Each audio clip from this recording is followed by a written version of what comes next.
Welcome back to the Tespa Collegiate Hearthstone Training Grounds. We're coming back for match number 2. I'm Nathan Zamora, joined by Kevin. I always forget how to pronounce your last name. Hovdestad. You got it. Thank you. Yes, I'm so good at it. It looks like Hovdestad, but I know it's not. Is what I tell myself in my head. Yeah, it looks like it should sound somehow other than it does. I get it. It's okay. It looks like it should have a J in it. I don't know why. All right, I'll take your word for it. Yeah, maybe it's all the Swedish people I know. Match number 2 coming up is quite a big one here. It's the number 1 team in the East, St. John's University, versus the number 3 team in the East, University of Connecticut. And St. John's University has professional player Phone Tap from Luminosity Gaming on their team. Not really a coincidence, I think, to see them at such a strong position. Yeah, I mean, in fairness, UConn does come into this with a strong record of their own. In fact, they're only a 1-game record difference off of what St. John's has. So it is going to be, I think, an interesting matchup. Phone Tap, obviously, probably the strongest player out of this group because he's Phone Tap. But it does look like we could have an interesting series on our hands. Yeah, I mean, a long history of just strong performances from Phone Tap dating back to the ESL Legendary Series, where he was performing really strong there. And, of course, the One Nation a Gamer circuit, where for 2 years he performed super strong. You know, the One Nation a Gamer circuit seemed like it was owned by a few players. Shoop was probably the number 1, and then Phone Tap, I'd say really close to a number 2. But it has just been a strong career for him as he continues to build a strong team over there with Luminosity Gaming as well. But this one is it's so cool to watch professional players competing. You know, we have dude from University of Washington as well. There's a lot of professional players kind of got their start in Tespa. Right, and I mean, a lot of the professional players even now are students, right? That's a big part of the beauty of Hearthstone in my mind is you've got people from as young as Amnesiac to people who are in their 30s and 40s who can all play professionally because the game is very much a game that does not rely on the same sort of mechanical skill that many other esports do. We get a cool range of players, and obviously the fact that many of our pros are right here in this collegiate series really speaks to that. Yep, 30s and 40s, just like me. Let's take a look at the teams a little bit more closely. As we said, University of Connecticut taking on St. John's University, and there you can see classes on your screen. This is a really interesting one because self-ban formats, I feel like players are not taking the same advantage of this as I feel like they should be. Hunter and Rogue needs to start showing up in these lineups. Yeah, I really expected to see more Hunter. Rogue is such a hard deck to pilot that it doesn't surprise me that the teams might feel like, especially given the format, it might be hard to negotiate the decision-making for such a complex series of turns. The sequencing alone is tough to do by yourself, let alone by committee. Yeah, but, exactly. There's room for some really, really strong Hunter counterplay, and if it's the kind of deck where you see your opponent's lineup and go, oh, this is not going to be a great place for Hunter, you can just retreat it out of your lineup. Yep, let's take a look at Connecticut UConn a little bit closer. Absolute, OBJ, and Brutal, computer science, political science, and physics. These are, to me, like the 3 most popular majors in Hearthstone. Well, I mean, I'm biased because I'm a political science major myself, and maybe it's just because poli-sci majors have enough time to play Hearthstone. It's definitely not the hardest thing you'll take in school. You heard it here from Kevin. Become a political scientist. Become a political scientist. Look at that door. Somebody won that. You know that game where you have to throw the cup, where you have to throw the ball in the cup and you get the goldfish? You know that one? They hit so many in a row, the guy just had to get him out of there. And he's like, just take the panda, man. Please take the life-size stuffed panda. Yeah. There's this 4th guy showing up. What are you guys doing? Jamming some Hearthstone. Let's take a look at St. John's University. There you can see it. Phone Tap, Karen Jewel, and Ultiar. Psychology, business management, and cyber security. Something that I probably could use a little bit of. Of course, you know, Phone Tap's that guy on the right. We'll ignore that for now, but that is a very recognizable face. I've seen Phone Tap at so many tournaments. He's such a great tournament player, and I feel like this format, if anything, probably actually helps him because he gets the opportunity to riff on the ideas he's having in real time with other players who are also reasonably strong. There they are. Man, what is up today with the incredible backdrops? Yeah. God, these guys came to game. Is that one of those Hearthstone mugs? I swear that was one of those Hearthstone mugs. I don't think they're supposed to be able to get those. Maybe not. Maybe not. I thought about really getting one from the Blizzard store when I was at BlizzCon this past weekend. Yeah. And I saw that Hearthstone keepsake box. Oh my gosh, it is so cool. I definitely thought about that for far too long. I hope it maybe is in the store for a while because my wallet might get the best of me. It is so. I mean, that's a lifetime keepsake thing there. There you can see the self bans. UConn taking away their own mage, and St. John's taking out their own warrior in this spot, and that's really curious to me that the warrior ban is there. I mean, they're facing down a mage and they're facing down a shaman. I wonder if that tells you a little bit about the kind of warrior. I mean, obviously, if that's the self ban, they're probably not running a control warrior that might have been favored in some of those matchups. Maybe Dragon Warrior. Maybe. Botap's a very big Dragon Warrior player. Yeah, he really was one of the innovators with that lineup, and getting into this first game, it's looking like you've seen some definite work done by PhoneTap already. He's come prepared with a list that is going to showcase the full range of Druid. My guess, right off the top here. I can't read that from UConn. Gosh dang it. That guy spent that whole time crafting a message. And they're like, no, go away. We can only have 3 of us. Pen and paper, man. Pen and paper. Nothing beats it. Yeah. See this pen in my hand, Kevin? Tool of the gods. Now I'm a little concerned about what you're going to do with it. All right, so I mean, St. John's definitely looks like they're going to be running one of those Malagos or Yogg style druids. You see a lot of spells, the Arcane Giant, and this is the exact kind of opening hand you want to see as the druid here. Oh yeah. Not only do you have Wild Growth, but they also have Azure Drake, which is so strong versus any of the control warrior builds. And with the Moonfire, we definitely can conclude that this is a Malagos build of it. And this is something that's right up PhoneTap's alley. He loves to play these decks that have these gigantic endgame plans where you can have a lot of micro decisions that you have to make, but also the macro game plan overall of how you approach a matchup, something he absolutely excels at. Right, and this is an awesome position for them because normally you don't ever want to coin out a Wild Growth. They had the option to here with the Innervate Azure Drake follow-up, but I think that they're going to value all of those resources and just wait to see a little bit more of what they're up against. Yeah, something else that's been happening a lot too is the tech choice of Gadgetzan Auctioneer creeping into some of these Druid builds. So having the coin delaying your opening a little bit and potentially having that for either any sort of drop later on or to couple with a Gadgetzan Auctioneer may be a little bit of foreshadowing there. Right, Auctioneer in a lot of ways used to actually be very popular because it was better than having the second Nourish, and it allowed you to get that massive cycle off of a late game Wild Growth where you got the excess mana as well. Yeah, now what people realize is that, hey, drawing lots of cards is really good. Let's just put it alongside 2 Nourish. Yeah, they can cycle through the whole deck and just have the access to the combo they need because these Druid decks are fundamentally heavily combo driven. Yes, and one of the big things that opened up that potential was Arcane Giant. The ability to just use spells and try to keep tempo with your opponent, dig deep into your deck to find powerful combinations, and as a result have oftentimes 0 mana 8/8s. Apparently it's pretty good. It's pretty good, yeah. And this is exactly the same thing that made the existing variants of mid-range Shamans so good, right? Yeah, and see, right as the Arcane Giant came off, so you could see the One Night in Karazhan cards new, that's when the guy came back with the pen and paper sign, and I just totally missed it. Oh no. I was looking at the Arcane Giant, and I was like, thanks, production. Yeah, this is tough. I mean, I like Coin Azure Drake here. Yeah. And that second Wild Growth, they don't need additional ramp at this point. They need to start digging through this deck. No threats from their opponent means this feels like it's a really, really easy set of follow-up turns just to sort of start and develop their own game plan. Do you innervate that Wild Growth, or do you value it? Oh, absolutely not. So something to look out for in this matchup, and something that's really telling, is the threat count from St. John's here. Oftentimes, the Druid builds have added additional threats in here for matchups just like this one, where UConn basically has 4 major premium removal spells with 2 Shield Slams and 2 Executes. Once those are used, it's very difficult for them to remove a single large priority threat without having gotten value from Brawl at some point. So part of this Azure Drake right here that I love from St. John's is that it's into a 4-mana turn. Or, I'm sorry, 4 armor turn from UConn. If they don't have another way to answer this Azure Drake, they may very likely use Shield Slam if they're not paying close attention to that particular aspect of the game. And here they're going to use the Shield Slam and try to protect that life total. St. John's now knows that there are only 3 premium removal spells left in UConn's build. They will look to try to exhaust those and then follow up with 1 giant threat. Right, and unfortunately the challenge here for UConn will become then that they need to also be developing their own slightly more aggressive board state, and the hand they've got is still super awkward. It's primarily premium removal, right? Even Grom you actually value as a type of removal.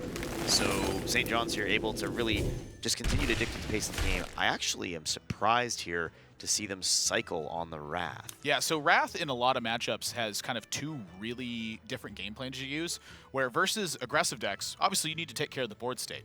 So Wrath for 3, just to try to clear something off the board and give yourself the life total to work with, is always slated. But against slower decks, like what Yukon is playing, you need to find your end game. And so as a result, you tend to sacrifice life total in order to get that card draw there, because otherwise you may be delaying yourself just one turn too much. And here going for minion is in that same vein of what I was just talking about with shield slams and executes. Right, so they know now that they've got obviously a lot of sort of the premium parts of the toolkit available here. They really need to get threats on the board.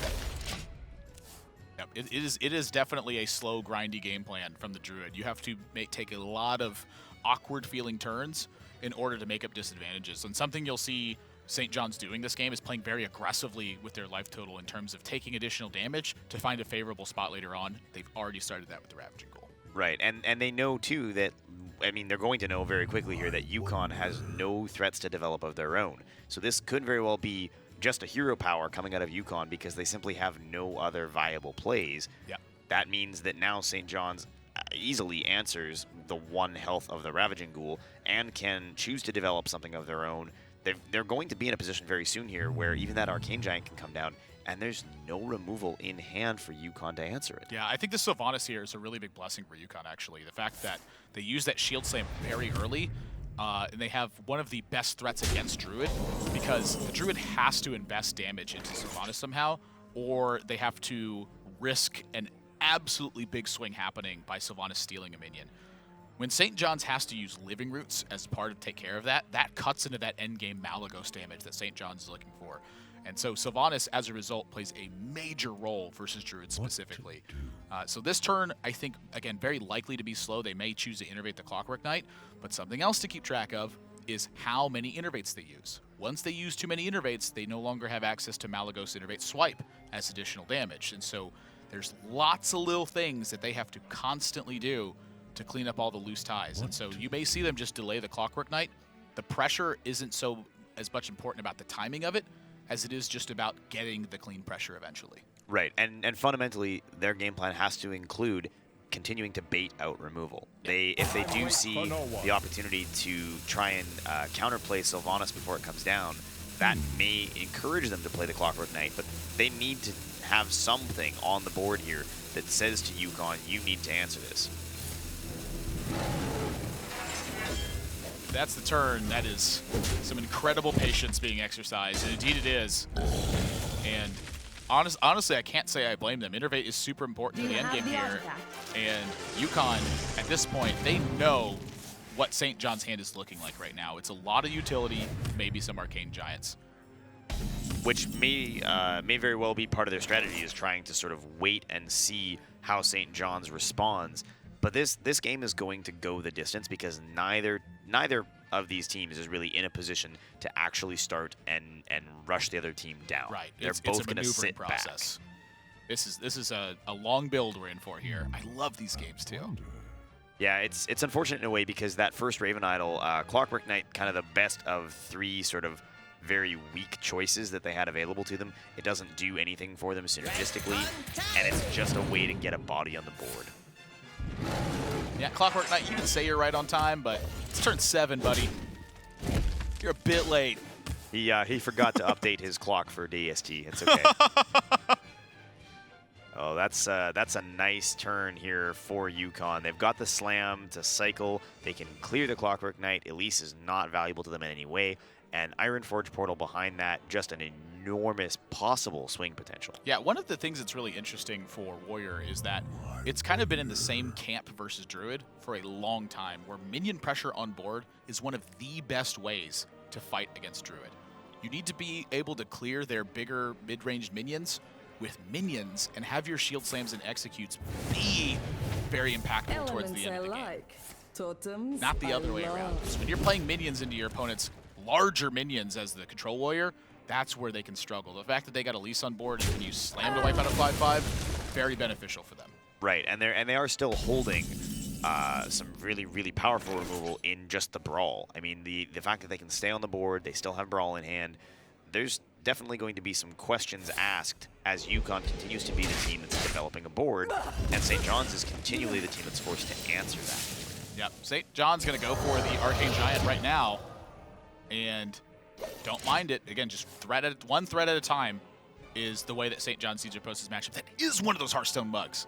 Oh, it totally is. That's a nice piece of equipment, but so is this Sylvanas. Yes, the Sylvanas here, UConn, I think, is free to play with their life total just like maybe 1 or 2 more turns.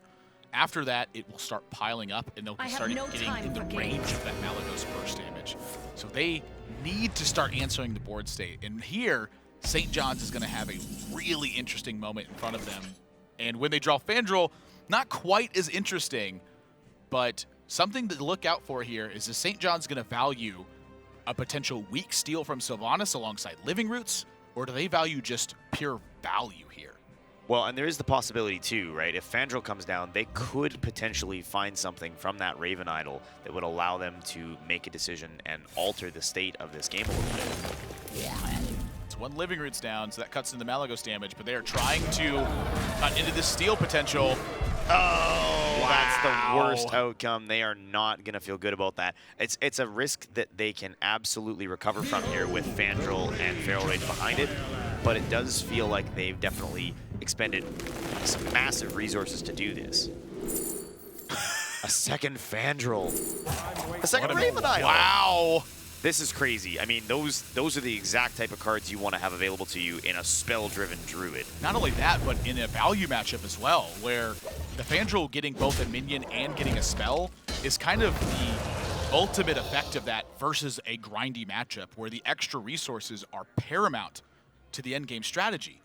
They just replaced their Fandral Raven Idol with a Fandral Raven Idol.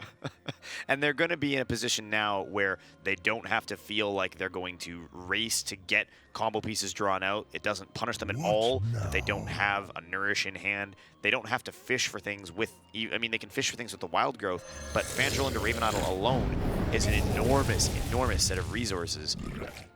Now, speaking of enormous resources, second Ravaging Ghoul, Blood Taker, and Bash to handle a Fandral. It is not a card that UConn is looking forward to leaving up, but that's a big investment into the 3-5. And there's another Fandral coming down. I'm curious if the Grom is better here, because the Grom would be a 10-6 on board right now alongside this. Grom may have been very well the better answer, but at this point now, I mean, UConn, you can see it on their faces. They are not thrilled about this outcome. And, I mean, Druid of the Flame with Fandral up, an enormous, enormous... Oh, and look at 2 choose-1 spells from this Raven Idol. And not only that, but just Soul of the Forest in general. When you're fighting this kind of battle... That's your brawl insurance. Yeah, extra 2/2s add up to damage. And what they need to do is just keep UConn at a vulnerable life total. If they can manage that, that's how Malagos becomes that major threat. Because they've used the Living Roots already, I like that they're replenishing that by taking it and hoping that Malagos burst can be unlocked later on. But they certainly had some strong options there. Right, I mean, and UConn's win condition here is fundamentally either exhausting St. John's threats or basically that Grom in hand. They do not have a lot of ways. Okay. Maybe we have a slight bit of a change to the strategy here. That is a Yogg-Saron. Yeah, Yogg-Saron, a very strong card when you're playing from behind. And oftentimes, Warrior doesn't have to struggle with playing from behind, but when it gets to that way behind position, this is the card that's kind of the catch-all. When you're way ahead, Warrior's usually winning anyway. When you're way behind, you know, some use Brawl, you use Shield Slams, you use Executes, this card can do it all. Right, and there's no other kind of clean, efficient way for UConn to answer this. They would have to exhaust a lot of very powerful resources to clear this board, and they're probably never going to be in a better position than this to use Yogg-Saron. They don't know about the Malagos in hand. Their life total is very safe. They've got to be thinking about, you know, what cards has St. John's been holding for this long. Obviously, Malagos must be in the considerations that they're evaluating right now. I mean, it's tough. I mean, Brawl certainly is not playable here. You know, you're potentially sacrificing 2 of your own minions to Brawl. That is and not you could leave value. Fandral up, which is a card that you simply cannot allow to stick to the board. Yep. So they're going to elect to slow down a little bit here and take some damage. They say a 5/5 is not enough to start playing from behind. And St. John's now has to wonder what on earth this means. And if you think about how the game has panned out, UConn has used a lot of small utility resources to handle the board state. A Shield Slam's already gone. 2 Ghouls are gone. Slam, Sylvanas, Blood to Ichor, they're all gone right now. What could Yukon possibly have? And the things that come to mind for me, Revenge, Execute, Brawl. Grom and Yogg-Saron don't necessarily, but they know the hand is weak here. And so I don't think they need to extend. And I think that's what they're sniffing out right now. Should they even play Mirekeeper? Because that will give Yukon a brawl. Yeah, and the Mirekeeper, unfortunately, there's no value from the Mana Crystal. It's not like they get the additional draw like a Wild Growth. So in this position, they're basically, all they're doing is hoping to whittle down that armor count to a place where Malygos is playable and doesn't die to a Shield Slam. And then ask Yukon with no Ravaging Pool and 1 Blood to Ichor gone to activate and execute. Revenge is it. Revenge is it. St. John says, you don't do anything, we won't either. Take 5. And unfortunately, until something like a Justicar Trueheart comes into play, 5 damage is enough per turn that Yukon does eventually have to find a way to answer it. They can choose to Grom Revenge, they can choose to Yogg-Saron, but those are both really, really complicated turns to waste on clearing a 3-mana Druid of the Flame. Yeah, and if you look at it, the Yogg-Saron, not really that big here right now. It is a 4-spell Yogg at the moment. 1 Shield Slam, 1 Slam, 1 Ironforge Portal, 1 Blood to Ichor. So is 4 spells enough to rely on taking down this 5/5? Yukon, I mean, this is what St. John's is trying to do. They're just trying to force removal from Yukon. Well, unfortunately, it looks like they're going to have to take that risk. Enter the Coliseum won't do anything. They're going to be stuck with a multi-shot that doesn't activate, Polymorph 4. Oh! And we won't see a 4-spell from Yogg. Now Yogg has been changed recently. If anything happens to disrupt Yogg from the board, if he returns to hand, if he's silenced, if he's destroyed, anything at all, the chain of spells stops. Yeah, for better or for worse here, unfortunately, Yukon really scared of this Emperor Thaurissan that just came off the top for St. John's, because that is what allows the Malygos combo to potentially extend and reach through the armor that Yukon has been trying to build up over all these turns. Even just the 6 damage from the Druid of the Flame and the Hero Power is enough to actually put Yukon at a low enough life total that you have to do the math and worry about Malygos, double Moonfire, double Living Roots. Yeah, and here, now that 4 damage has been invested into the Druid of the Flame, St. John's is free to add threats to this. And the Emperor Thaurissan not only strong because of the discount, but it's just a 5/5 here. So Yukon's going to have to expend resources they want to get this done. If they brawl in this situation, the brawl could effectively deal 1 damage to a minion. Yeah, this is tough because, I mean, the Gorehowl and the Revenge does look in theory like a nice way to clear this board, but it lowers them to a combined total of 32 life. With the spells in hand that are available, Moonfire and double Living Roots, there's not enough damage there to kill Yukon, but Yukon can't stabilize from that. Yeah. And they don't have access to the premium removal required, especially without any armor, to actually fight their way back against a Malygos. Like, they're in a really awkward position here. St. John's is looking towards, I mean, they have 24 burst from hand with this right now. And so if I think that they're looking to have that Malygos stay in hand and be the big surprise factor. You know, Yukon may account for, say, 14 damage. They may account for, say, I don't know, 20 damage. 24 is usually something that you're not necessarily thinking about from hand. And that's largely because it's just difficult to do. With the fact that St. John's has taken it so slow, I think they can account for more, but they have to do something to cut into the damage. And shield slamming here, I think, is a bit ambitious. They need to find a way to get that being a premium spell. Yeah, it's just too much risk, but unfortunately, the life total now for Yukon, they do not have enough life to really feel like they can stabilize. They're going to be at risk of dying unless Malygos gets removed from the board. St. John's here, I feel like, is actually in a position to decide to go all in. Looks like they're going to evaluate this Mirekeeper and see if they can maybe bait out the first brawl. I don't know. I mean, they may even choose to wrath one of their own minions just for the cycle here. That's absolutely where they're going for this. I really like this too, because if they draw the second Moonfire from the build, suddenly that damage from hand goes to 30. And that's castable all in one turn. Right. I mean, the Feral Rage even can become damage, and there's so many resources here that I mean, Yukon doesn't have enough ways to stabilize. St. John's, what are they worried about removing?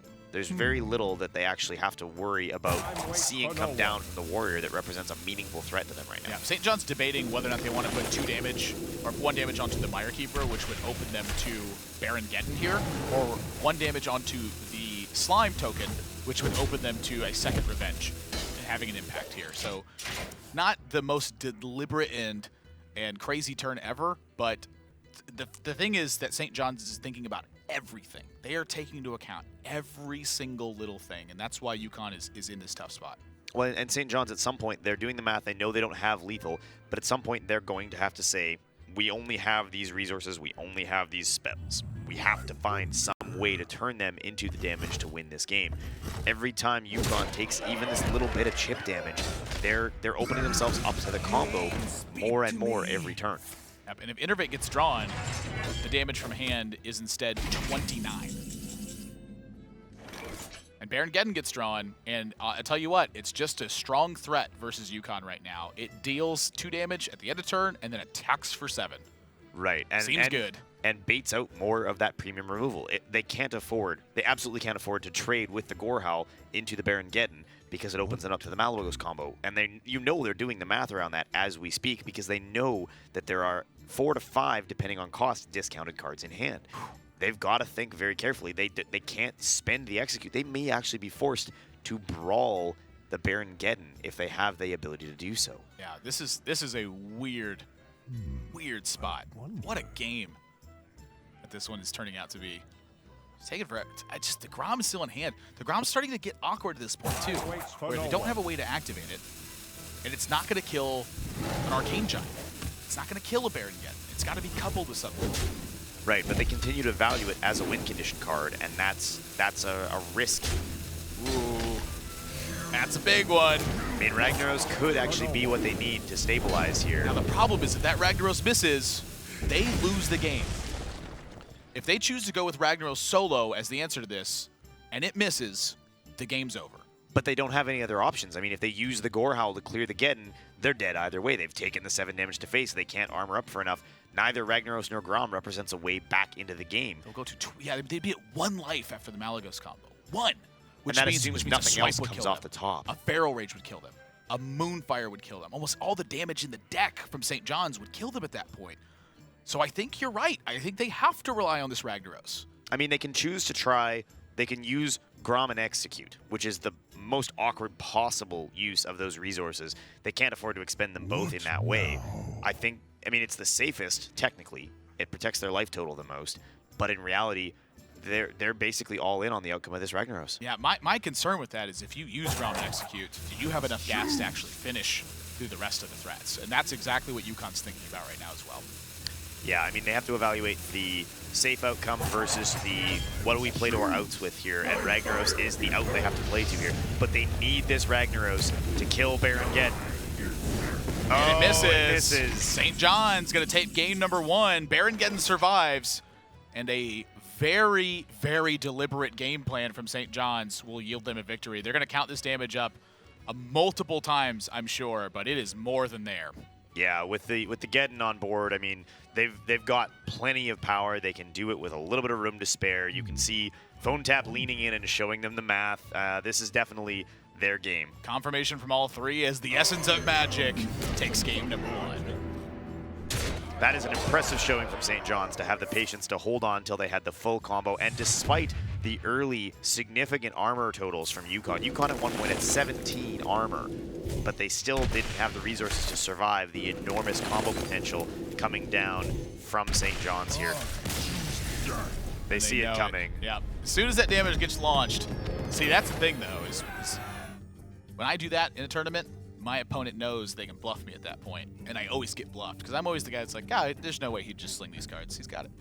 In fairness, how many times have you had to play around Fandral into Raven Idol into Fandral into Raven Idol? Well, I mean, that was definitely a huge turn. The thing that's really cool about that particular turn, though, is Fandral Raven Idol, I think, gave them a pretty enormous lead, but if that was just War Golem, Starfire, they're still really far ahead. The thing that's really important about that Warrior matchup is just big threats to play. It almost doesn't matter what they are, because the Warrior is trying to fight against dedicated game plans. how often does your opponent just have big minions in their deck? Right, and the warrior never gets the opportunity. Like in this position, you saw UConn waiting all game. When can we use this brawl? When can we find a way to take advantage of the board state? And the whole time, their hand is clogged with these awkward removal cards that never sequenced into a way for them to both remove everything from the board, but also feel like they actually got back in the driver's seat of the game. Even having to leave the Druid of the Flame at one point at 1 health was an enormously punishing turn. Right. I think that's the one key thing to look at here is UConn, I think, played this game really strong, but facing down that 5/5, should they have expended their Shield Slam? They expended that Shield Slam, they save about 10 life. And over the course of the game, I mean, that 10 life would actually have been the difference between winning and losing. But again, it all came back to how do we get rid of that Baron Geddon at the end. And I mean, they made the correct play, and the outcome wasn't in their favor. But now we get a chance to see this Warrior deck now come back into action against what is very clearly going to be a Tempo Mage. Yes, Tempo Mage, a really interesting deck against Warrior in particular as well. This is the one matchup where I feel like Mana Worm is either the best card in the game or the worst card in the game. If there's no Fiery War Axe on UConn's side, the Mana Worm can run away with it. If there's a Fiery War Axe, St. John's can't really play the Sorcerer's Apprentice. And so a lot of times what the Tempo Mage tries to do is just find a ton of burn spells and play very similarly to the way the Druid did in Game 1, which is find a turn to Assault, have that be the catalyst into the finishing spells. For St. John's, this hand is too good to pass up, though. They cannot afford to not try and have this happen. Right. Unfortunately for them, they've got two things working against them. Number one, no access to the coin, which means they don't have the ability to quickly power out additional minions or spells, which would help to build up the Mana Worm. Number two, there's a Fiery War Axe in UConn's hand. And that is certainly the bread and butter card of Warrior. And St. John's will get off to what they believe is a nice start here, but will quickly be squelched. Something else I want to talk about is the build of Tempo Mages. There's a lot of them out there right now. And if they're playing one that's akin to Pavel's from the World Championship, it has Faceless Summoners in there. That extra body you get for 6 mana does a lot of work versus Warrior. Pavel had specifically designed that deck to fight against Control Warrior builds. Yeah, I mean, you could see any number of cards here that could actually be very, very complicated for UConn to answer. They're off to a very weak start here, but imagine that a Water Elemental comes down on curve. Imagine that there is a Faceless Summoner. Imagine that they're running Fireland's Portal and can get one key swing turn. There are several cards that can actually take this matchup and force the Warrior to burn again. Massive premium removal on something that they don't want to. And unfortunately, again, Tempo Mage not traditionally a deck that gives them a lot of value out of cards like Brawl. Right, and that's that same mindset that I'm thinking of still comes into play from World Championships. You know, look at Dr. Hippie, for instance. He made the finals. His Tempo Mage build had an Archmage Antonidas in it.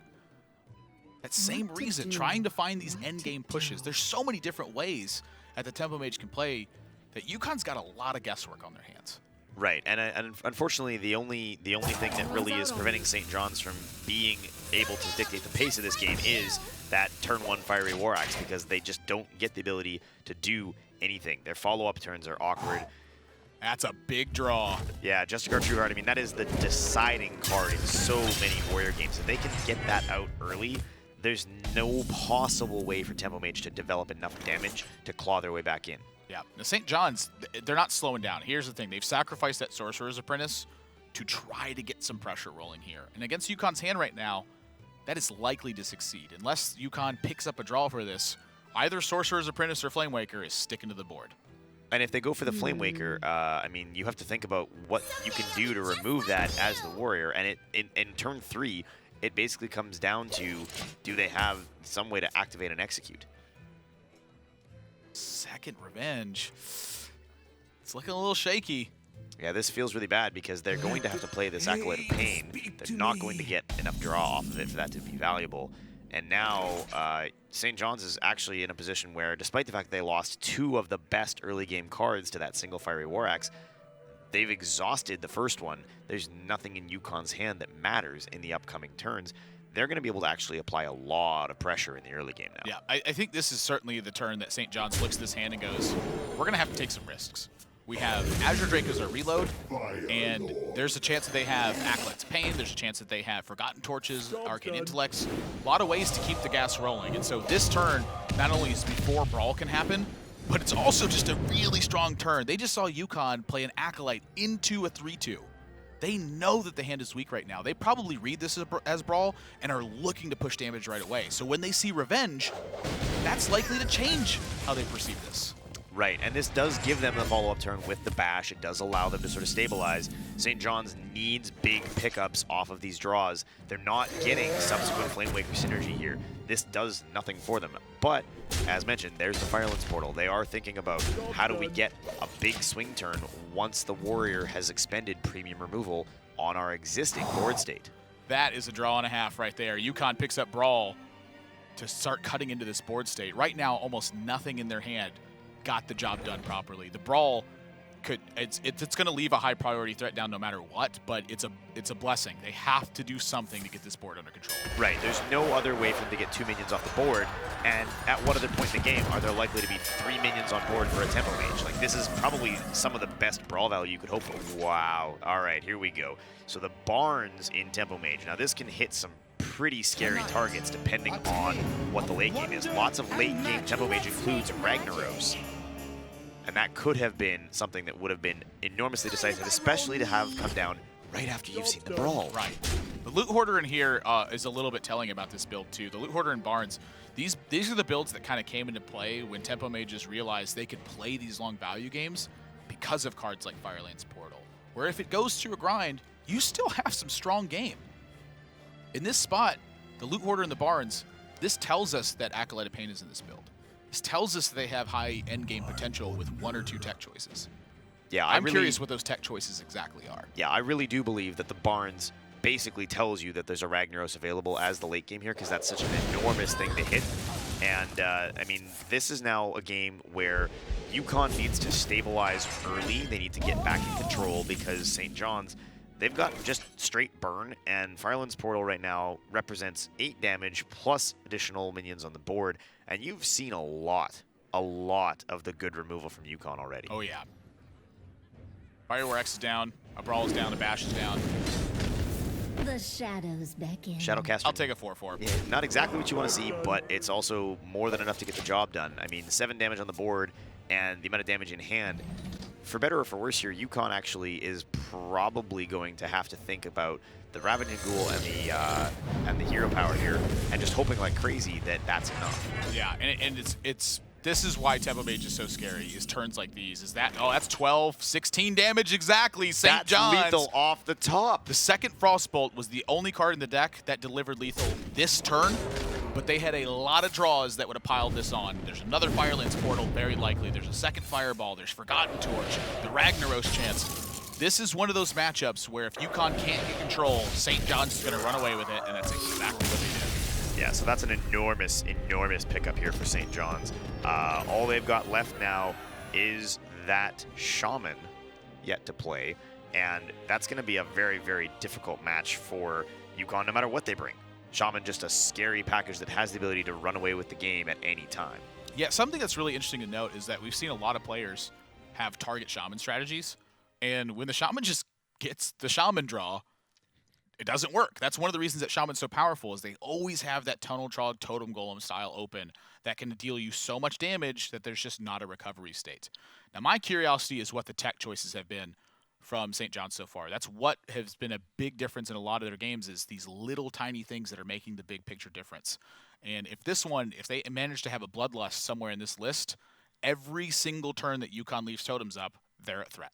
Right, and you've seen already from UConn's Warrior, you know that they've built that Warrior to target Shaman. You saw a ton of anti-Shaman tech in Double Revenge, Baron Geddon. You know there were 2 Brawls in that deck. Like, that deck was exclusively built to handle the multi-target boards of a Shaman.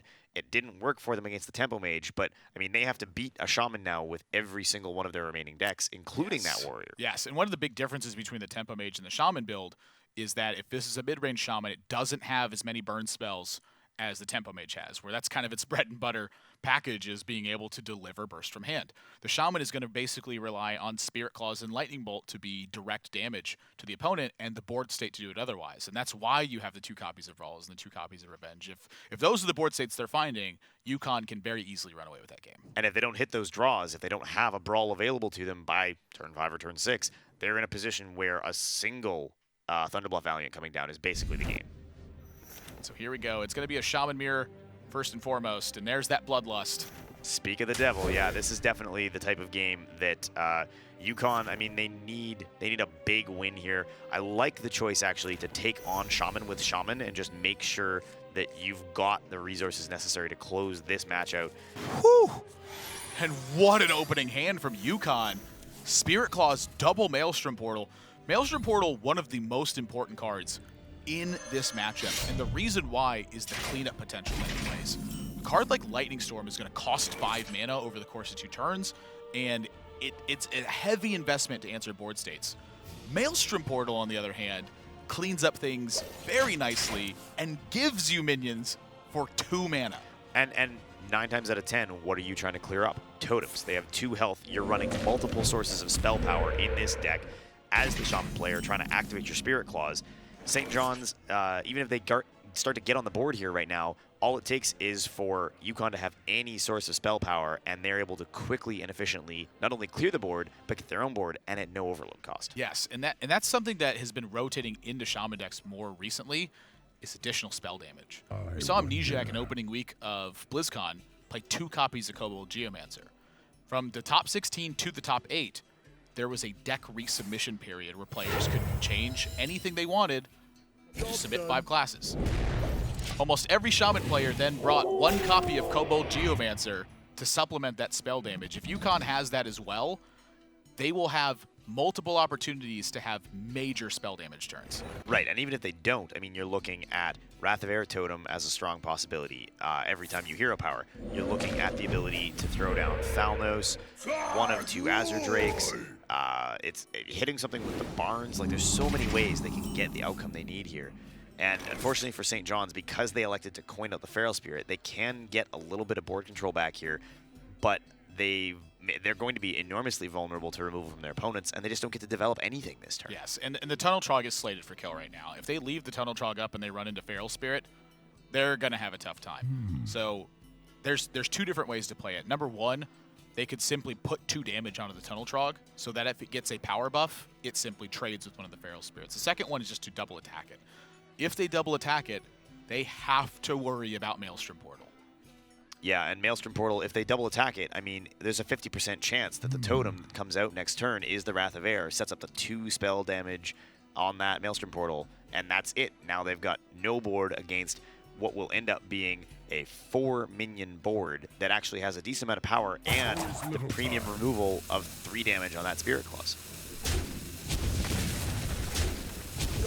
They will say, if you want to overload UConn, feel free to. And honestly, I think I like this choice.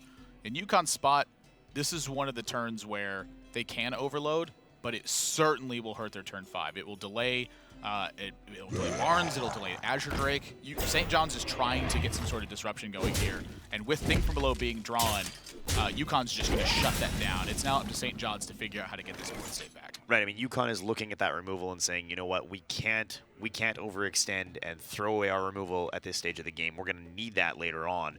So St. John's now, going into turn 4, I mean, the Barnes is a really, really attractive choice here. They've got all of the resources necessary to have big follow-up turns of their own with Lightning Storm and Maelstrom Portal.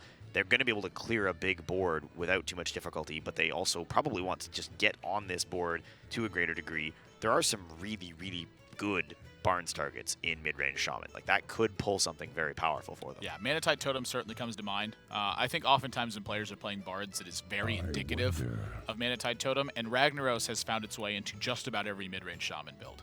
Yeah, I mean, you don't see some of the old-school mid-range Shaman things like the Alakir Closer, although that is more common when you see things like the Bloodlust. But I think they're definitely looking at this and saying, we'd love to fish up a Manatide Totem, we'd love to fish up a Thunderbluff Valiant, something that demands removal from our opponent. Think Below ain't bad, just a taunt minion. Yeah, it protects the board, it's going to allow them to have a nice follow-up turn with the Flame Tongue Totem as necessary. Both teams running Bloodlust. Yeah. Now that is interesting. It's become a more common choice as Control Warrior has picked up. You know, when you're playing in a ban from your opponent's lineup, the Bloodlust goes up immensely in value because you can hard target Warrior with a lot of different lineups. When you're playing in a self-ban lineup, though, you are hoping your opponent basically doesn't ban Warrior when you have Bloodlust in your build. Yeah, and I guess really, who banned Warrior? Yeah, well, I really like this from UConn now. They're saying, you know what, we can afford one turn where we take a little bit of a risk. They get rewarded for that, and now, unfortunately, because they got the Healing Tide Totem, that is going to mean that they have to expend. St. John's really, like, they almost have to pay the 5 mana and throw down the Lightning Storm and the Maelstrom Portal here, and even if they do, they can't clear Thing from Below. Yeah, to me, this is starting to get to the dangerous territory for St. John's. Azure Drake, I don't think is looking that unappealing. I think it's very much playing the role of a 4/4 taunt right now, where UConn is just, they're never leaving that minion up. Now, ideally, from St. John's perspective, they use Thing from Below to trade into it. If that does, then they can follow it with AoE spells here. But if UConn just chooses to use Tunnel Trog and that last charge of Spirit Claws, then there's a 5/5 you don't deal with. So St. John's has to figure out the best way to get to a board state where Maelstrom Portal and Lightning Storm are actually getting the value they need to have, because they are the ones who are behind. Right, this turn is a problem for St. John's because they cannot clear Thing from Below, and they're basically going to be forced to overload no matter what they do. It's either Feral Spirit or Lightning Storm. Either way, they have to do something that gets them on the board, and then their follow-up turn is enormously awkward. Yeah, this is not a strong one. This is what they have concluded will best result for them in the future. And Lightning Storm #1 down. That is a check mark. That is a check mark for UConn right now. They go, okay, we've gotten the first board clear. Yeah, and I mean, I think the math there simply said, we're scared of Bloodlust. That's a big part of what that is, because Bloodlust on that board represented 9 damage. You don't know, I mean, you're looking at your own build and saying, if we're running Argent Horse Rider, if we're running minions that can get additional value early on, they probably are too. Yeah, that's a really important thing, actually, I want to note that you just mentioned, is the number of times people don't Bloodlust for 9 damage is a bit appalling to me. That number Bloodlust is doesn't have too to dang end high. the game. The number can just be a big number. 5 mana 9 damage is a lot of damage. There's almost no way to deal that much damage for that cost. Do you know what I would do for 9 damage? Do you know what I would do for a 50% chance to have 9 damage? I would play a hesitant to ask. Ragnaros and Hero Power, which many people do. It's 9 true. I damage mean, is hard to deal. It's an expensive thing to be able to do. The Maelstrom Portal here does end up being clean as a way to get some things off the board, but I mean, you're going to likely see Thunderblock Valiant as your opponent next turn. And this, oh, the lucky Fiery Bat. All right. Well, should they have played the Totem Golem first? That's my question. No, because the Spirit Claws and the Spell Power trade off the Totem Golem. So, it happens. Yeah, this is scary no matter how you slice it. I do think you have to Thunderblock Valiant here. You've already... Oh, that Lightning Bolt's a really good draw. There is a lot at stake. UConn needed to think about this turn, because Manatide Totem is also in win condition. If that sticks around long enough, you will win the game. If they choose to Lightning Bolt and use Spirit Claws here, obviously the first thing they're doing there is Hero Power, which tells St. John's that they have a Lightning Bolt in their hand. But either way, if they're Hero Powering, they're using that Lightning Bolt. If they get that Manatide down after a Lightning Storm has happened, and they have the 0/1 Taunt Totem, that's sticking around unless there's Lightning Bolt or Fire Elemental in St. John's hand, and they know there's not a Lightning Bolt because that Tunnel Truck's around. Right, and they've seen big removal already in the sense that they've already observed one of the Maelstrom Portals, one of the Lightning Storms. Like, there's not a lot of AoE left. I think this is correct. I think they've set themselves up in a really good place here. I mean, there's actually almost enough damage here. Flame Tongue Totem. If they hit everything perfectly, they would have enough damage to Yeah, kill, with a Spell Power Totem here, they win. Is that right? So that would be 3, 4, 5, 6, 7, 8, 9, 10, 11, 12, 13 with the Bloodlust. Yep, if they roll Spell Power Totem, they have 3 from Bloodlust, 4 from Lightning Bolt, that's 7, 3 from Thing from Below, that's 10, 11, 12, 13 from the Spirit Claws. Yeah, all they need is that light. that play on the Lightning Bolt there was to literally try and play for lethal this turn. So that was something I didn't catch about what UConn was doing. But if they don't follow through on that right now, then that is a big deviation and a big problem. But if they don't roll Spell Power here, I mean, they can still use the Flame Tongue Totem and the Maelstrom Portal as board clear, and they know there's no AoE removal in their opponent's hand. Wowee! UConn gets the Wrath of Air Totem, and they're going to end this game. St. John's nods their head and goes, yep, that's exactly what they were setting up for. That is a strong play from UConn. I did not see that, and that is incredible. Well done. That's an awesome, awesome play on Yukon's part. They win the big Shaman Mirror, which was a critical matchup for them because that's going to be a tough game no matter what. Now they get to think about which of their other decks they feel most confident in, and you know that they've got some powerful stuff behind them still. They've got that Warrior that was built exclusively to target Shaman. That's going to be an incredible game. And they got that Panda behind them. Yeah, I mean, the Panda is definitely looking really good right now. Panda's saying, you know what? We know how to bloodlust. That Panda was like, hey, roll that totem. Like, you got it, Panda. Boom. Oh, hit it. well Yeah, done, but like Panda. you said, I'm in total agreement with you. That was probably one of the more critical games for them to win because that matchup can be an absolute cluster. If you fall behind, it is difficult to get back in the game without having big swing turns, but they were the ones dictating the pace the entire time. Right, and if they've built a lineup, like we are assuming at this point that they've built a lineup that targets Shaman. Yes, So you've seen that with the Troll Warrior. with the Shaman build. That's you're kind of going a little bit 50-50 there, but the Warlock builds will oftentimes put him in trouble too. Right, so I mean, if they get the good draw with the Warlock, they're going to win that game. The Warrior is probably in a position right now where, again, there's some mulligan shenanigans that can go on there, but honestly, there's a strong possibility here that we may see another potential catch-up and go to another Game 5. That's right. Match number 1, we saw a 5-game set. It was down 2-0 for the University of Central Florida. They forced game number 5. UConn closely following in those footsteps, but they got to get through St. John's and the Shaman first. I do like that they've gone back to this Warrior. It's unfortunate they're seeing some awkward options here in the initial mulligan, but if they hold on to Ravaging Ghoul or Bash, they've got good early removal for a couple of key minions that can come down from St. John's in the early game. I believe that UConn here has the potential to get this to a Game 5 by virtue simply of having some removal available to them in this initial mulligan. Something that's really interesting to talk about too is in game number 3, they went with Shaman first. Now Shaman's a deck that can kind of win versus just about anything if you have the right draws. But with the Control Warrior build, they don't necessarily know tech choices or what's in St. John's deck. They got to fish for information with that Shaman build and now know what they need with the Warrior build to follow up. Right, and this is something that a lot of people miss about the design of Conquest as a whole, is that you actually get a great deal of information if you can push your opponent to their last deck, because you get to play against it multiple times. You've seen it already now once, so they do know a bunch of the tech information that they would not have had access to before. That's like your come from behind mechanic. Is you have the disadvantage of having to win more games. You get the liberty of having more information. Right, and they do have a pretty okay situation here, despite the fact that this has kind of been a rough start and there's a lot of spells in hand. And obviously, we do know now that they're running Yogg-Saron in this Warrior, so it makes sense that they're running some additional spells, but they do have, technically, the resources here to start and tidy things up a little bit. They can choose to bash this Tunnel Trog, which I think is the likely outcome this turn, just to get something off the board and start to feel like they can have some survivability. They're also going to be able to, on an upcoming turn, be able to shield block into Shield Slam. That'll clear the Totem Golem. And for better or for worse, we know that St. John's actually doesn't have the ability to put down a lot of threats behind this. Yeah, this is a really unfortunate turn for UConn because using the coin here does represent a significant amount of damage taken. But they got to cut into it somewhere. And this is the kind of start I'm talking about from St. John's that puts even a favorable matchup in a tough spot. It is 1 mana 2/3 into 2 mana 3/4. That is not something that UConn wanted to play against this game.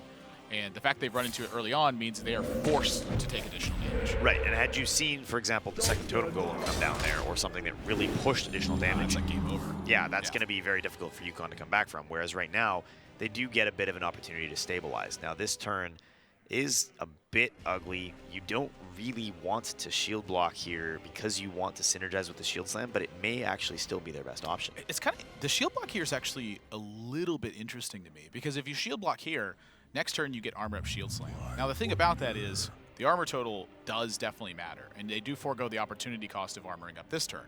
But if they're going to shield block Shield Slam next turn, it's the same thing. So I like being safe here with just the armor up. Take the damage that's happening. You've already negated some of it with just armoring up. Look for a bigger swing turn. And here, St. John's kind of donating out this thing from below. I mean, one of the turns that beats them here is literally shield block Shield Slam. So the fact that they've given away the thing from below here and to protect the Totem Golem, it's interesting because they're buying that 3 damage on board, but they're losing a stronger threat. Right, and as the turns start to progress here, there's not actually a lot of significant threats to remove from Shaman. you're really only worried long-term about the possibility that you see a Thunderbluff Valiant come down that you can't brawl. So right now, although it looks really good on paper that St. John's is just slamming down on curve threats, there's going to be removal available here. That Execute could just get played onto this Azure Drake, and that is actually a way for UConn to stabilize right now. Yeah, I think Execute definitely slated this turn. Something that's interesting to note is that this is very different from the Druid matchup, where UConn needs to unlock Executes and Shield Slams on Arcane Giants, on Baron Geddons, on Ragnaros.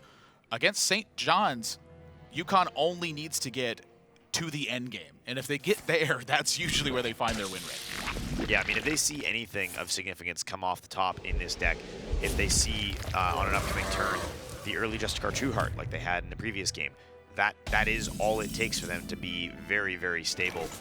St. John's here, I mean, this is not the hand they wanted. You've got all of these really good initial early game resources, but this is a turn where you wanted a Flame Tongue Totem. This is a turn where you wanted to now have that thing from below that has been already played and removed.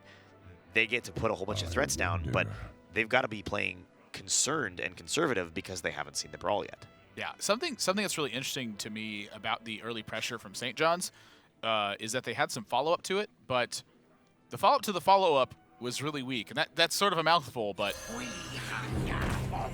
you know, they're making the most of it here, and I totally agree with this. I think they have to just get their weak resources online and try to chip away, because they invested a lot into keeping that totem golem out.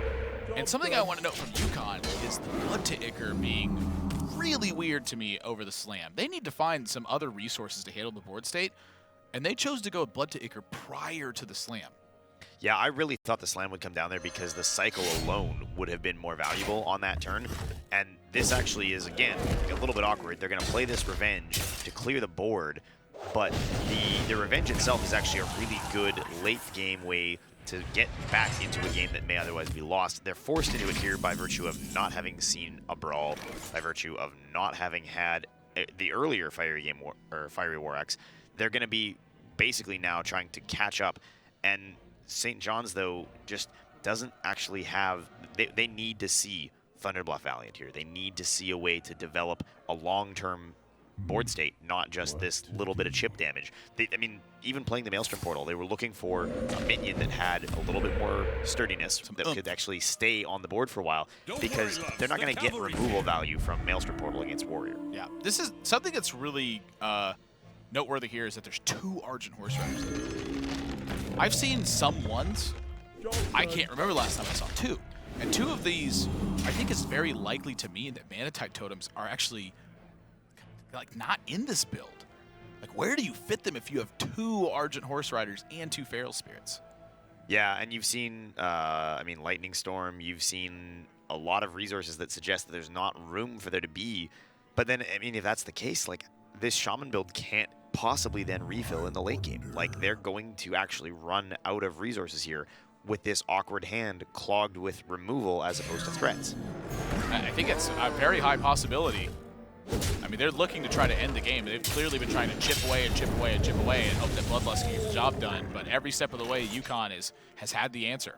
Yeah, I mean, this Barnes needs to hit something massive. If it hits a Flame Tongue Totem or something that actually allows them to get this... Flame Tongue would be dirty. Flame Tongue would be perfect right now. It would be about the only way I can see that they would actually start to have...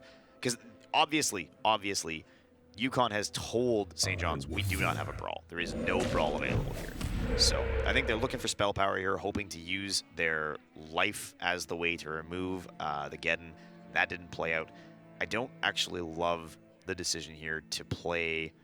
If they Trog and Lightning Storm, they can actually... Ooh, I kind of like this, actually. So this will give them a chance to answer the Baron Geddon with just the Argent Horse Rider. But if it rolls 2, they have Spirit Claws to just come down and whack it. Now, what does 7 life mean to St. John's? Well, basically nothing. They're just trying to win. Right, but the way that they lose is just running out of steam. Well, and that's the problem here, though, is that now their follow-up turn, they're likely going to play Barnes and the Horse Rider unless they happen to roll very, very lucky here and see like a Thunderbluff Valiant right away. Thunderbluff Valiant next turn is the only possible way that they actually start to push damage. They need to get on this board and stay on this board, and having to trade all that away... See, this is where they're going to start to be in trouble. I mean, Bloodlust could represent lethal over 2 turns, but Barnes has to hit something huge here. Well, the Argent Horse Rider from It hits hand. Flame Tongue. Oh my gosh. The Argent Horse Rider needs to stay in hand right now for St. John's. They could really mess up UConn's Bloodlust math here simply by keeping that in hand.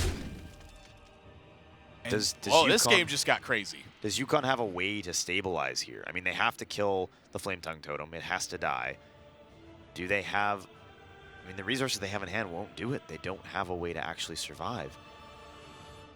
Flame Tongue Totem dying takes 5 power off of the board, but it leaves behind 3 bodies. The 9 damage from the Bloodlust, plus the Argent Horse Rider actually is enough. There is little time. Even if the Flame Tongue dies, they need an additional removal. I mean, they may have to just play the Slam with no draw. Well, Portal, Slam, and Gorehowl definitely is enough to answer this. Yeah, I mean, the Portal and Hero Power takes them out of range, assuming they slam a minion. Now, here's the thing. There's some tricky interactions going on with Portal here. If they choose to Portal first, there's the benefit of some Inspire effects. The biggest one, I think, in this spot is probably Tournament Medic. If they choose to Portal first, there are some negative effects from the Inspire, though, namely Spawn of Shadows. Spawn of Shadows. Spawn of Shadows would then deal them 4 damage. The one benefit they have to swinging after they use Ironforge Portal is Animated Armor, which will reduce the return damage to 1. So UConn has a few things they need to think about from the catalog of minions available, and which one is going to be the superior sequence. Right, and they've already thrown away a Revenge, so they're not really worried about pushing their own life total lower and then armoring up after the fact. Although it looks like they're going to just play the safest possible way here. And I mean, in this position, I think they're making the right call. Yeah, I like setting themselves at 12 here. That does threaten the second Revenge. It looks apparent that it's second Revenge. And at 18, I think they're totally safe. This is 15 damage maximum for St. John's turn if they rolled a Wrath of Air Totem. Right, and I don't But think is they that can afford to go all in on that. I'm curious. I'm really curious about it. They roll Wrath of Air Totem, so it looks like they're going to delay just a little bit longer. Maybe not. They could Horse Rider here and not Bloodlust. That might be the play.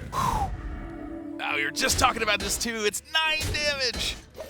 Can they get more than 9 damage this game from it? Well, we haven't seen a Brawl. Oh, no way. No way. It's that caster thing, man. I'm telling you, as soon as casters like mention a card in a critical situation, it just gets drawn. St. John's, I'm so sorry. That's my fault. Yeah, no, I mean, the Brawl is self-evident here. You Brawl, you could, I mean... Well, I don't know, because Brawl... this opens up Thunderbluff Valiant, baby. If they had Thunderbluff Valiant, I think they'd have played it already. Now, it does mean that the follow-up Thunderbluff Valiant could be really scary, but, I mean, at this point, the best out they can play to is clear the board, get something on the board, and just, like, they're now stuck and hoping that this Acolyte of Pain can fish up something for them. Right, UConn has reached this point where St. John's is fairly weak. And as a result, they now take this time to build the iron bunker around their face so that they have fully stabilized the game. If they can get past the next wave here from St. John's, which is very light in Feral Spirit, they are basically home free. And not only that, but they took Flame Tongue from that Shifting Shade, and that means the Acolyte is trading over one of the Feral Spirits. They have another full clear. Right, I mean, at this point, oh, see, now do you Ravaging Ghoul for the additional draw first here? Nope. No? I'm leaving my 3-1 on board. I guess, yeah. I mean, they can get Elise up. They can armor up. Gorehowl is going to remove something. They can even choose to Gorehowl onto just the Stoneclaw Totem here and not take additional damage to their face. And there's the other Brawl. This game has absolutely solidified, and it looks like UConn is going to stabilize. I mean, if this isn't stabilizing, I don't know what is. They are looking fantastic. They got past the early game opener of Totem Golem Totem Golem Tunnel Trog. Tunnel Trog Totem Golem. The other order happens, but not that often. They have kept St. John's from having a big Bloodlust turn. They have held onto their resources for the right moments. How on earth does St. John's come back? With no card draw, I don't think St. John's has a way back in this game. Like Game 5 is how they come back. Right. Yeah. I mean, they needed to see Thunderbluff Valiant. Does this deck even have Thunderbluff Valiant? Oh, yeah. I mean, it should. Yeah, it would be insane to not have Thunderbluff Valiant in this build. That is... Yeah, they definitely... Yeah, but I mean, this is awkward because, like, you can't equip the new Spirit Claws because you're playing around a Harrison. This is just, everything about this is enormously favorable for UConn right now. told you, man. God. I told you. As soon as casters start talking about cards, they just come up. The thing about it is you don't talk about it all the time. You ever notice that? Yeah, it's only when I start naming cards that all of a sudden we're having. I'm gonna stop. We can't I keep doing this. I don't know. What's like a really cool card? Nozdormu. Did it work? We're about to find out. No, I mean I think at this point, UConn can even just bash face here if they want to. There's just no reason to. They don't have to. Yeah. There's really no I have reason no to. time I think for they've games. already won, and now it's just a question of when St. John's concedes. That's not at all the card they were looking for. I should have said Hex, I guess, before they drew. Yeah, they're Come just, on. I mean, you set it up for him, too. I was waiting for him to concede this game. yeah, they're Phone Tap's not a quitter, though. I'll tell you what. That guy has played to the ends of basically. I don't think I've ever seen him concede unless it was just the lethal was delivered next turn. right. I mean, they're on a 2-turn clock here, but I mean, you can tell they're doing the math and they're saying, Yep. we're done. You see We're the hand done. motion? Yeah. All in agreement? Okay. Next game. Next game. Are we all happy here? No, no. All right, good. And away they go. So, And honestly, this game from St. John's, I think, looked a little bit shaky too, and I think that they played it just way too aggressively in some spots, and it was namely on turn 4 with the thing from below. I think if they just continue to invest into totems there, it plays into their end game plan a lot better, which is number 1, getting removal on Totem Golem instead.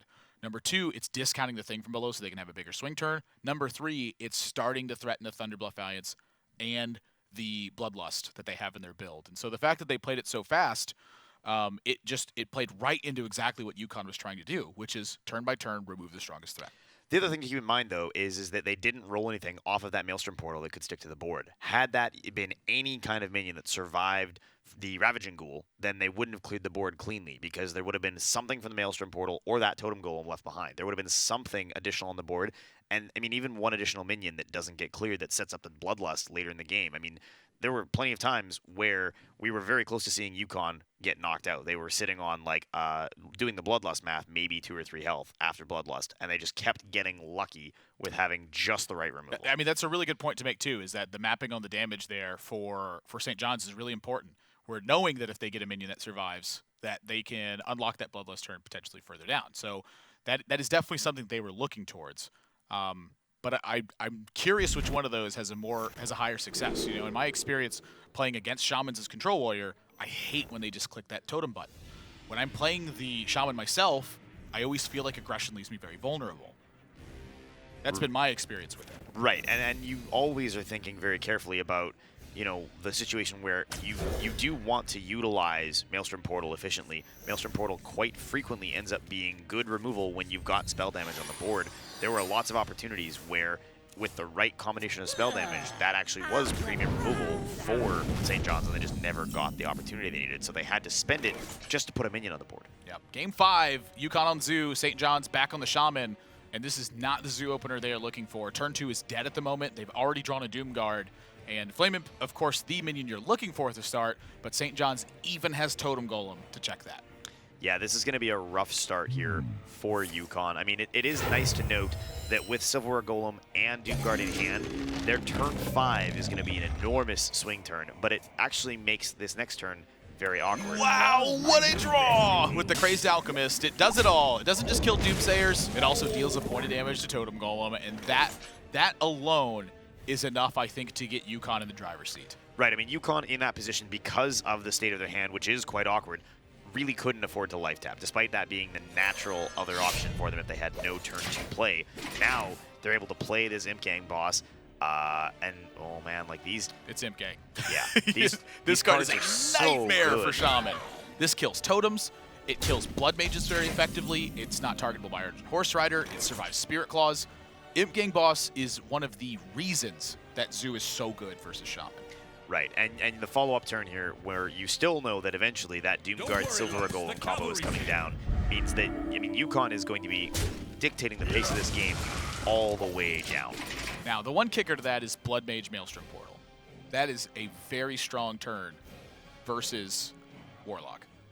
Right, but I mean, at this point, we know for a fact that, you know, St. John's built a Shaman deck that really is not designed to target board decks. It's designed to target Warrior. It's designed to be aggressive. I mean, Bloodlust alone tells you this was not a Shaman deck that was being played to target Warrior. So I think right now what you're seeing is a situation where if you're St. John's, now you're looking at what you're up against now that you know that it's a Warlock, maybe not a discard Warlock, but a Warlock, and thinking, this is really scary. Now, the Peddler here from Yukon, none of these options are good. I think the Soulfire feels really good in principle. In practice, you may actually have wanted the Voidwalker. I am a little bit curious about that. I think the Voidwalker, while it feels super weak versus Spirit Claws, it may just be enough to get the job done by protecting for a turn. And the Soulfire is kind of clogging their hand a bit, where Doomguard, Darkshire Councilman, and Soulfire, they're building to something, but it may be a little bit tough to get to. I mean, you're guaranteeing almost assuredly that you will discard Silverware Golem and get value there, but it's going to be really, really awkward. You technically can right now play this Doomguard and hit 2 non-Silverware Golem cards and actually throw away both of your discard cards. So this turn went from being very natural and very organic to being a turn where you probably have to throw out some other things and risk actually discarding your Doomguard. Yes, and the Maelstrom Portal here, I mean, devastating. That like card you said, is so yeah, good. That turn 4 Thalnos into Maelstrom Portal is basically the ability for the Shaman player to say, okay, now we get to have the opportunity to constantly answer whatever you put down. If you don't get a big swing turn, if you don't get a free Silverware Golem here, how do you as the Zoo player actually start and establish a board? You're going to be forced to expend 2 resources, the Soulfire and whatever it discards, just to get back in the game. And these are not Soulfire targets. No, they are not. Not in the slightest. I don't know. I mean, I think These are this Elven is Archer targets. yeah, it's slightly different set of resources. I mean, if you're Yukon here, I mean, I think you're playing your 1-drops, maybe playing the Darkshire Librarian and just hoping like crazy that it doesn't have the Doomguard. You may just play the Silverware Golem. They're going to play Doomguard. Wow. Wow! That is the best outcome twice over. Holy crap. I mean, St. John's has got the Spirit Claws, but the point about it is that card would normally just be gone. You have now saved 3 life and dealt 3 damage. Yeah, Good job, Silverware Golem. You can't ask for a better discard than that, and you've got both your other discards in hand. So if you do happen to stumble along onto a Malchezaar's Imp or some other resource, like, you've actually set up all the things you need to sustain the pressure on the Shaman player without ever having to life tap again. And that's a big part of the Shaman's win condition, is forcing you to life tap and reduce your own life total. Yeah. As well as just reduce your development. Yeah, it just stalls them out in some capacity. Now, do you value the Azure Drake for the cycle here, or do you play the Feral Spirit just to stop the damage from the Doomguard? I gotta believe it's somewhere in the neighborhood of Azure Drake or Harrison Jones. I mean, if you look at their hand context, they have nothing to respond with right now. So I think one of their priorities is digging into the deck and finding ways to respond. Thinking Lightning Storm, thinking Maelstrom Portal. But the thing about it is, Azure Drake doesn't play very well versus Doomguard, or Harrison does. And so even just the Doomguard being there has already been a bit of a disruption to St. John's in this spot, where they have to go with a weaker turn strictly for the consideration of Doomguard being able to run over the Azure Drake. Knife Juggler picks off the Blood Mage. Suddenly your opponent has a 5-1. Right, and the other, I guess, follow-up consideration is Feral Spirit with 2 Overload would have left them with 2 Azure Drakes in hand, or 2 Azure Drakes on Harrison in this case, and no turn 4 play, Right. because you've got that Overload. So, I mean, they're definitely in a position where the cycle from the Azure Drake is very important to them, because it's the only way they continue to dig through this deck and find resources. It's the only card draw in this build of Shaman. It looks like it. I don't think we've seen a Mana Tide. Like, Blood Mage and Azure Drake for cycles, it's been about it. But Yukon, they have to make a decision here. Are any of these cards better than Darkshire Librarian? And if they are, which one of them is better? And if not, which one would you rather discard? Because the Soulfire and Harrison, I think, is slated this turn. You have to Soulfire the Harrison, But right? the order that you do this in is way more complicated than anything else that's going on. And I think they got the one they wanted. Yeah, the Darkshire Librarian really doesn't represent a useful threat here. It dies to Lightning Storm. It's just not actually the kind of card that's going to contest the board in a meaningful sense. And, I mean, now you've got this Zoo board that's scary, and Shaman doesn't have an answer here. There's nothing they can do. I mean, even a Lightning Storm here would not have been enough. Lightning Bolt is definitely the best draw in the deck right now. Azure Drake into Lightning Bolt would clear the Doomguard and basically get them back into the game. But right now, that Doomguard is not dying, and if they just Feral Spirit into this and start overloading themselves, it means the Thunderbluff Fountain's not getting active. It means that they can't couple the Azure Drake with a Lightning Bolt in the following turn, and that gives UConn an opportunity with the next 2 draws to begin that snowball. So St. John's has to figure out a way to defuse this situation, and they all seem like long shots right now. Well, I think it's too early in the game. The statistical outcome of Azure Drake hitting the Lightning Bolt is so low that the out they can play to here is Feral Spirit, Totem. Maybe they trade Thalmos, maybe they don't. But if they don't hit Lightning Bolt here, I mean, they're risking the game being over, and this is really scary. This is actually a position where they can lose from here in 1 or 2 turns. Yeah, UConn needs to read into this situation deeply too, because if St. John's had any board clear, it's played this turn, 100%. And in this spot, they have to know that just pushing and no trading is involved. The Soulfire may be at the Azure Drake, but this is 5, 6, 7, 8, 9, 10, 11, 12. This is 13 damage right now. If they forego the Soulfire, it's 9 instead. So that they still have lethal on the board if St. John's can't clear the board, and they simply choose to Direwolf and then Soulfire the Azure Drake. So they do have that option open, but they know that there's no AoE in St. John's hand right now. I mean, I think the sequencing here, truthfully, is you're not scared of removal from the Shaman. They'd have to have both Hex and Lightning Storm to really stop you at this point. Oh, you know Hex isn't there either. That 5/5 would have been on the board hexed for a long time, yeah. right? I mean, it survived a turn. That's the jig is up. Yeah, so the Direwolf Alpha can come down, the Soulfire clears the Azure Drake, Voidwalker maybe kills Thalnos, and you just push damage and say, clear the board or lose. Yeah. St. John's casually sips from the Hearthstone cup. Yeah. Well, I mean, that's Hearthstone. They're doing the math. They're trying to figure out what their outs are here, and I think they realize that they're in a lot of trouble. Not even going to trade into Thalmos. We're not even worried about the risk of Spell Power Lightning Storm. Yeah, honestly, I like pushing. I think the 1 damage is actually worth a considerable amount here. You know, say that Lightning Storm is there, and they trade over it. Now, Abusive Sergeant ends the game because they push that 1 damage. Right. Now, double Feral Spirit here can technically keep them in the game. Technically. Well, oh, wow. I mean... the option. Yeah, you Azure Drake Maelstrom, you leave 5 damage on the board. If they top deck into anything, you're dead. But if you double Feral Spirit, I mean, best case scenario, one of those wolves survives. Worst case scenario, you're still dead. It's tough. I'm glad I'm not in St. John's spot. They were up 2-0. Yeah, and they came back to this Game 5 position just like the last series, only this one doesn't look like it's going to be a redemption story at the end. It looks like they're going to get reverse swept by UConn here. They're going to get got. It looks like they're going to get got. You have to Drake Portal. Like, you have to Drake Portal and just hope like crazy that the Portal outcome is maybe a taunt minion. If they get another tournament attendee or something, maybe. Voidwalker. Yeah, maybe Goldshire Footman could save the day. There's definitely a few of them there. Oh my goodness. St. John's they're just floored. You just see him swing back like there's that caster curse again. Maybe we win. Oh, I now don't know the Feral Spirits look there. massive. Well, they gotta flame him. They need pressure right now, and St. John's they're about to start cutting into this board position. They run over the Malkazar Zimp, double Feral Spirits. Bloodlust next turn is lethal. There's almost no assuredly. reach left for UConn. That's it. The double Feral Spirit shuts it down.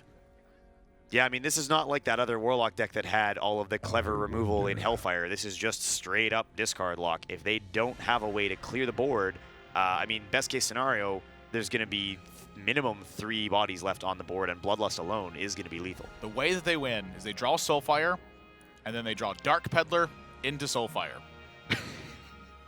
That is not a statistically likely outcome, for the record. Thank you, Doctor. Oh, this is so scary now. I mean, St. John's on the brink of destruction, 7 health left, and they can just sit back and, I mean, they can afford to kill the Doomguard. I think you kill the Malkazar Zimp. All right, we both lose. Yeah. Malkazar Zimp not going to help them at all here. Neither is Possessed Villager. Of all the absurdities, of all the things, double Feral Spirit is actually going to be what it took, and Bloodlust for an enormous amount of damage. If you'll Bloodlust for 9, Nathan, will you Bloodlust for 15? Let me do the math here. Yeah. Yeah. Yeah. And unbelievably, it is going to be a redemption story. The Voidwalker off of Maelstrom Portal, decisive in this matchup, and it's going to be St. John's going up 3-2 over UConn. At the end of the day, the Voidwalker didn't matter because UConn didn't draw the damage. But it significantly cut into the percentage from UConn.